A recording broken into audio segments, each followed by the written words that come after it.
Hello viewers, welcome to insurance wisdom channel. I am शुरूभी बंदोपाध्याय। हम लोग पढ़ रहे हैं IC 72 मोटर इंश्योरेंस और आज हम स्टार्ट करने वाले हैं IC 72 का chapter 10 that is quantum fixation and इसी चैप्टर का पार्ट 1 आज हम इस वीडियो में पढ़ेंगे। ठीक है, तो पहले हम समझ लेते हैं कि क्वांटम फिक्सेशन क्या है।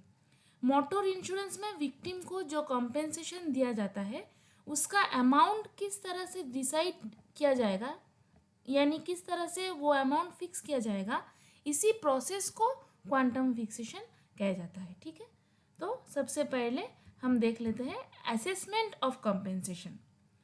Purpose of granting damages in pecuniary terms under the Motor Vehicle Act 1988 is to provide to the dependents of the victim of motor accident a capital sum। इसका मतलब है कि अगर किसी व्यक्ति की मोटर एक्सीडेंट में डेथ हो जाती है तो उनके फैमिली मेम्बर्स या उनके जो डिपेंडेंट्स हैं उनका जो फाइनेंशियल लॉस हुआ है उसके हिसाब से एक प्रॉपर कॉम्पेंसेशन उनको मिलना चाहिए। यानी जितना लॉस उन्होंने सफ़र किया है उसके बेसिस पर उनको सही अमाउंट का कॉम्पेंसेशन मिलना चाहिए। इसीलिए कॉम्पेंसेशन का प्रॉपर असेसमेंट करना बहुत ज़रूरी होता है। The amount has to be sufficient to supply the dependents or representatives with material benefit of the same standard and duration which the dependents would have earned from the deceased। इसका मतलब है कि जो व्यक्ति एक्सीडेंट में death हो गया है जिसका, अगर वो जिंदा होता तो उसके डिपेंडेंट्स या उनके जो लीगल हायर्स को क्या फाइनेंशियल बेनिफिट्स मिलता उनसे, उसी स्टैंडर्ड और उसी लेवल का बेनिफिट उन्हें कंपेंसेशन के थ्रू मिलना चाहिए। यानी उस व्यक्ति की डेथ के बाद भी उसके जो डिपेंडेंट्स हैं उनको उस फाइनेंशियल सपोर्ट की भरपाई कंपेंसेशन के थ्रू किया जाए। ठीक है, इसी बेसिस पर कंपेंसेशन का असेसमेंट किया जाता है। अब नेक्स्ट पॉइंट है law contemplates two sorts of damages. The one is the pecuniary loss to the estate of the deceased resulting from the accident। इसका मतलब है कि अगर किसी व्यक्ति की एक्सीडेंट में डेथ हो जाती है और उसकी कोई प्रॉपर्टी या फिर बिजनेस या फिर शॉप और कंपनी या कोई और एस्टेट थी, तो उस एस्टेट को जो फाइनेंशियल लॉस होता है उसे पिक्यूनरी लॉस माना जाता है। दूसरा है pecuniary loss sustained by members of the family through death of the victim। यानी विक्टिम की डेथ के बाद उसके फैमिली मेम्बर्स को जो फाइनेंशियल लॉस होता है वो भी एक पिक्यूनरी लॉस है। इस तरह एक व्यक्ति की डेथ के बाद दो तरह की फाइनेंशियल लॉसेस हो सकते हैं। अब नेक्स्ट पॉइंट देखिए, action for this is brought by the legal representative not for the estate but as trustees for the relatives beneficially entitled। Okay, इसका मतलब है कि अगर किसी व्यक्ति की मोटर एक्सीडेंट में डेथ हो जाती है तो इंश्योरेंस कंपनी से कंपेंसेशन रिसीव करने का काम उसका लीगल रिप्रेजेंटेटिव करता है। वो कंपेंसेशन अपने लिए रिसीव नहीं करता, वो एक ट्रस्टी के रूप में कंपेंसेशन रिसीव करता है और उसके बाद उस अमाउंट को सभी लीगल हायर्स के बीच में उनके अधिकार के हिसाब से उन्हें डिस्ट्रीब्यूट करता है। ठीक है, मतलब जो नॉमिनी होगा या फिर जो लीगल रिप्रेजेंटेटिव रहेगा वो एज अ ट्रस्टी वो कंपेंसेशन रिसीव करेगा। उसके बाद सभी जो लीगल हायर्स हैं उनमें वो कंपेंसेशन उसका अधिकार के हिसाब से बांटा जाएगा। ठीक है, नेक्स्ट पॉइंट है in order to determine an amount of the compensation payable to motor accident victim, the damages have to be assessed separately as pecuniary damages and non pecuniary damages। तो pecuniary damages क्या है? Pecuniary damages are those which the victim has actually incurred and which are capable of being quantified in terms of money। मतलब है कि pecuniary damages वो losses होते हैं जो विक्टिम ने एक्चुअल में सफ़र किया होते हैं और जिन्हें पैसे में आसानी से मैंने जिनको मॉनेटरी टर्म्स में आसानी से कैलकुलेट या फिर क्वांटिफाई किया जा सकता है। जैसे मान लीजिए किसी विक्टिम का एक्सीडेंट हुआ और डेथ से पहले उसका ट्रीटमेंट हुआ, उस ट्रीटमेंट के जो हॉस्पिटल्स बिल होंगे, जो मेडिकल चार्जेस होंगे, उसका जो प्रॉपर बिल्स रहेगा, उसका सभी प्रॉपर डॉक्यूमेंट अवेलेबल है, तो इन सभी एक्सपेंस को पिक्यूनरी डैमेजेस कहा जाएगा, क्योंकि इनका एग्जैक्ट मॉनेटरी वैल्यू जो होगा वो पता रहता है। ठीक है, अब देखते हैं non pecuniary damages. Non pecuniary damages, the amount for non pecuniary losses is not easy to determine, but the award must reflect that different circumstances have been taken into consideration. तो जो नॉन पिक्यूनरी डैमेजेस होता है उसका जो compensation रहता है वो determine करना उतना इजी नहीं रहता, क्योंकि इनका कोई पर्टिकुलर कोई बिल्स या फिर कोई रिसीट ऐसा कुछ नहीं रहता मॉनेटरी टर्म्स में। तो इसके लिए अलग अलग सर्कमस्टेंसेस को ध्यान में रखना पड़ता है, यानी जिस लॉस का डायरेक्ट मॉनेटरी वैल्यू नहीं होता उसका कंपेंसेशन डिसाइड करने के लिए बहुत सारा फैक्टर्स को कंसिडर किया जाता है। ठीक है, मान लो कि किसी व्यक्ति का एक्सीडेंट हुआ और उसका एक हाथ परमानेंटली खराब हो गया। अब उसकी वर्किंग कैपेसिटी पहले जैसी नहीं रहेगी, उसके अर्निंग कैपेसिटी भी कम हो जाएगी, लेकिन इसका मतलब ये नहीं कि वो बिल्कुल भी इनकम नहीं कर पाएगा, ऐसा भी नहीं है। वो इनकम करेगा, लेकिन पहले से कम माने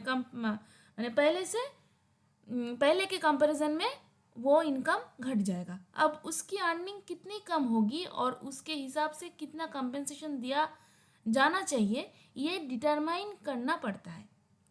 इसी तरह के लॉसेस को नॉन पिक्यूनरी डैमेजेस कहते हैं।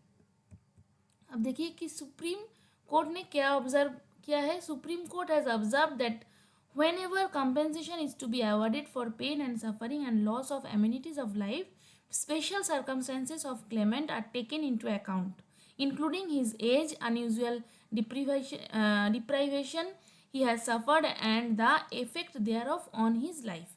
इसका मतलब है कि जब पेन एंड सफरिंग या loss of amenities of life के लिए कॉम्पेंसेशन दिया जाता है तब क्लेमेंट की स्पेशल सर्कमस्टेंसेस को कंसिडर किया जाता है। जैसे उसका एज क्या है, उसने किस तरह की अनयूजुअल डिप्राइवेशन सफ़र की है, जैसे उसकी एक आँख चली गई हो एक्सीडेंट में, या फिर उसका एक हाथ परमानेंटली ख़राब हो गया हो, और इस डिसेबिलिटी का उसके फ्यूचर लाइफ पर कितना इफेक्ट पड़ेगा। इन सभी फैक्टर्स को ध्यान में रखकर नॉन पिक्यूनरी डैमेजेस का कॉम्पेंसेशन डिसाइड किया जाता है। ठीक है, अब नेक्स्ट टॉपिक है, देखिए परमिसेबल हेड्स फॉर असेसमेंट, यानी कंपेंसेशन असेस करते वक्त किन किन हेड्स को कंसिडर किया जाता है।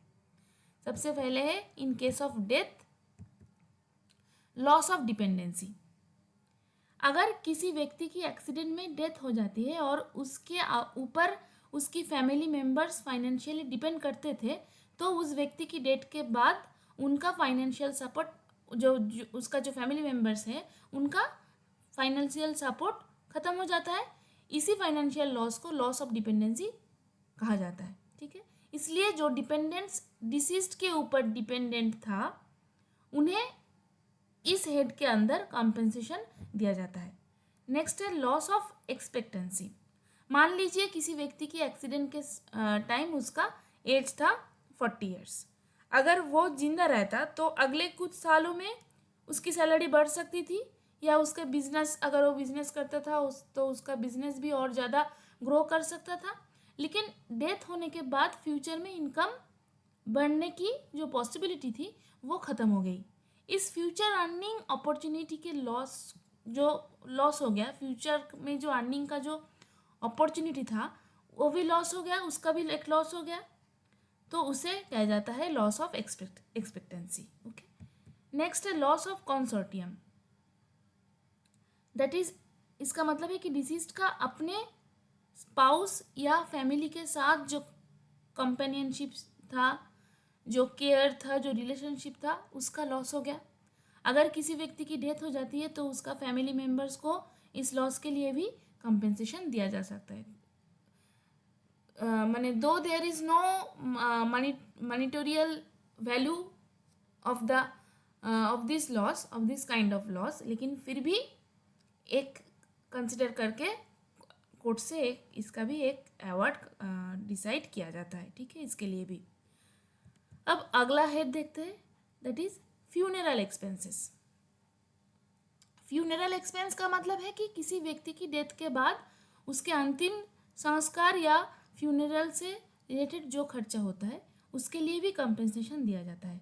नेक्स्ट है medical expenses. If the disease was given any treatment prior to fatality, मैंने उसका डेथ होने के पहले अगर उसका कोई मेडिकल एक्सपेंस होता है तो उसका भी कंपेंसेशन दिया जाता है। नेक्स्ट केस है in case of simple injury. In case of simple injury क्या बोला देखिए कि यानी जब किसी व्यक्ति को सिंपल इंजुरी होती है जो ग्रीवियस इंजुरी या सीरियस इंजुरी नहीं होती, compensation awarded is global compensation and no separate amount is awarded for medical expenses। इसका मतलब है कि सिंपल इंजुरी के केस में विक्टिम को एक ग्लोबल कंपेंसेशन दिया जाता है। मैंने मेडिकल एक्सपेंसेस के लिए अलग से कोई अमाउंट नॉर्मली अवार्ड नहीं किया जाता, यानी एक ही कंसोलिडेटेड अमाउंट दिया जाता है।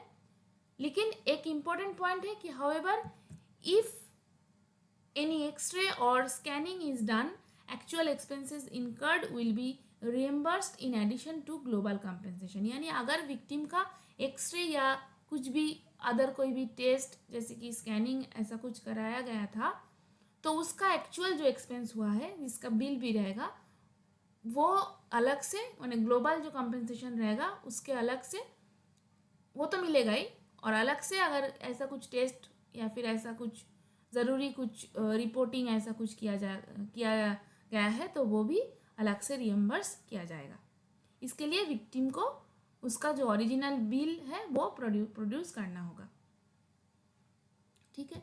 अब अगला पॉइंट देखिए, any incidental simple injury sustained in an accident along with grievous injuries, no separate compensation need to be granted in respect of simple injuries. इसका मतलब है कि अगर किसी एक्सीडेंट में विक्टिम को ग्रीवियस इंजुरी के साथ कुछ सिंपल इंजुरीज भी हुई है तो उन सिंपल इंजुरीज के लिए अलग से कंपेंसेशन नहीं दिया जाएगा। मान लीजिए किसी व्यक्ति का एक्सीडेंट हुआ, उसके एक्सीडेंट में उसका हाथ में फ्रैक्चर हो गया या फिर वो परमानेंटली डैमेज हो गया, ये एक ग्रीवियस इंजुरी है। तो साथ ही गिरने की वजह से उसका हाथ या पैर पर छोटी मोटी चोट आ गया या उसका सर पर हल्का ऐसा कुछ कट आ गया, ये सिंपल इंजुरीज है। तो ऐसे केस में कंपेंसेशन मेनली ग्रीवियस इंजुरी के लिए ही दिया जाएगा, सिंपल इंजुरीज के लिए अलग से ग्लोबल कंपेंसेशन नहीं दिया जाएगा, ठीक है। अब नेक्स्ट है in case of grievous injuries, देखिए क्या बोला गया है कि compensation for pain and suffering is to be granted by awarding for injuries और फ्रैक्चर्स ऑफ डिफरेंट बोन्स। इसका मतलब है कि अगर किसी व्यक्ति को ग्रीवियस इंजुरी हुई है जैसे किसी बोन का फ्रैक्चर या सीरियस इंजुरी, तो उसको पेन एंड सफरिंग के लिए भी कंपेंसेशन दिया जाएगा। ये नॉन पिक्यूनियरी डैमेजेस का एक हिस्सा है। इसके अलावा उस इंजुरी के ट्रीटमेंट के लिए जो मेडिकल एक्सपेंस हुए थे उनका कंपेंसेशन भी दिया जाएगा, ठीक है। यानी विक्टिम को पेन एंड सफरिंग के लिए भी कंपेंसेशन मिलेगा और मेडिकल एक्सपेंस के लिए भी कंपेंसेशन मिलेगा। Next, loss of income during the period of treatment. इसका मतलब है कि ट्रीटमेंट के दौरान अगर विक्टिम का इनकम लॉस हुआ है तो उसका कंपेंसेशन भी दिया जाएगा।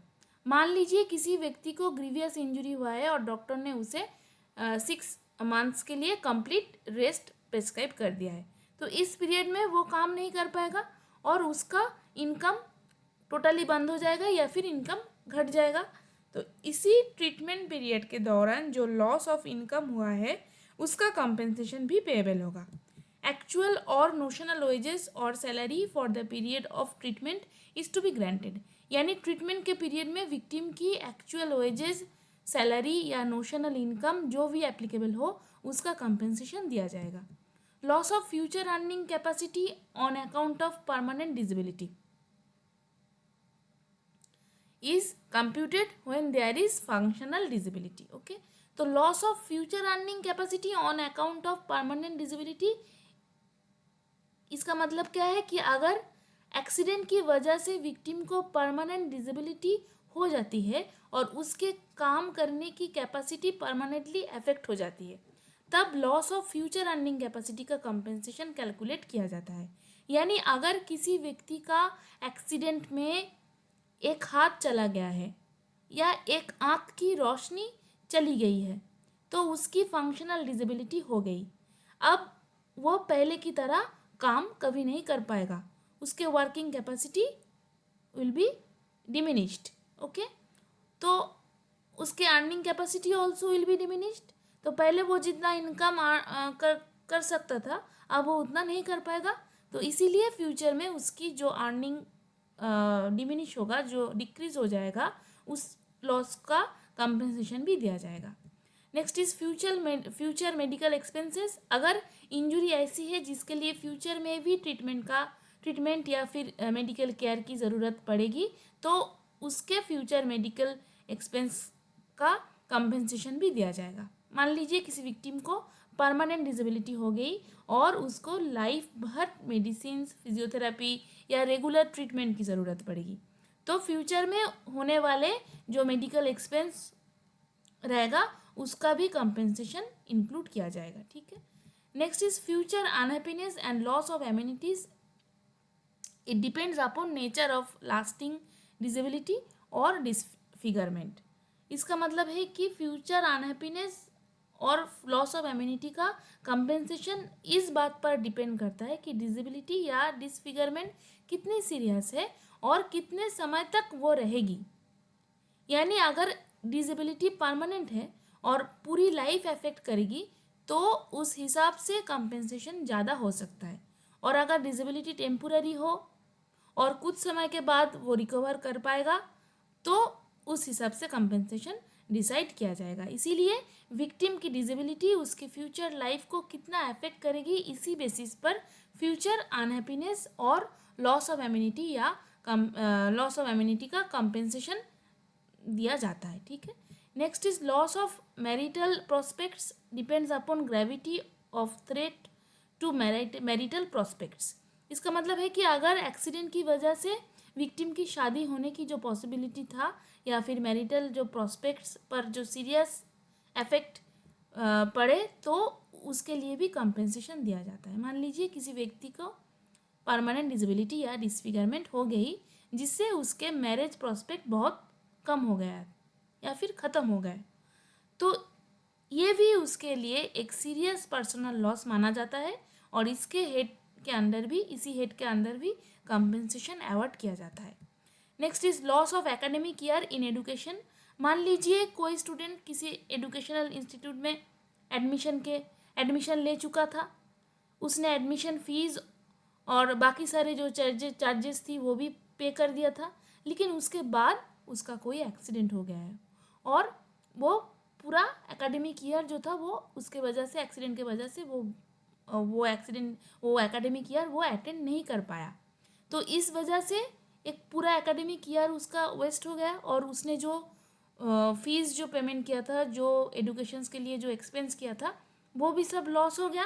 तो ऐसे केस में जो उसका जो लॉस हुआ है उसका भी कंपेंसेशन दिया जाता है। ठीक है, next is shortening of life span as consequence of injury. इसका मतलब है कि अगर एक्सीडेंट की वजह से विक्टिम को ऐसी सीरियस इंजरी हो जाती है जिससे उसकी लाइफ एक्सपेक्टेंसी यानी एक्सपेक्टेड लाइफ स्पैन जो था वो कम हो गया, तो उसका भी कंपेंसेशन दिया जाता है। मान लीजिए डॉक्टर ने, ऐसा एक एक्सीडेंट हुआ है जिसने डॉक्टर के हिसाब से इंजरी इतनी सीरियस है कि वो व्यक्ति ज़िंदगी पहले, वो एक्सीडेंट के पहले जब था तब वो जितना टाइम जी सकता था अब उसका लाइफ स्पैन कम गया है, घट गया है, तो फ्यूचर में वो उतने साल तक इनकम अर्न नहीं कर पाएगा जितना वो नॉर्मली कर सकता था। तो इसीलिए जो लॉस हुआ है उसका भी कंपेंसेशन डिसाइड होता है। जब डिसाइड होता है कंपेंसेशन तब इन्हीं सब चीज़ों को माथे पर रखकर कंपेंसेशन डिसाइड होता है। The total compensation payable will be the aggregate of the compensation awarded towards each permissible head. तो यानी loss of dependency, loss of expectancy, loss of consortium, funeral expenses, medical expenses, pain and suffering, loss of income, ये सब जो है इस सभी heads को माथे पर रखते हुए कंपेंसेशन पेएबल होता है। ठीक है, तो आज के लिए इतना ही।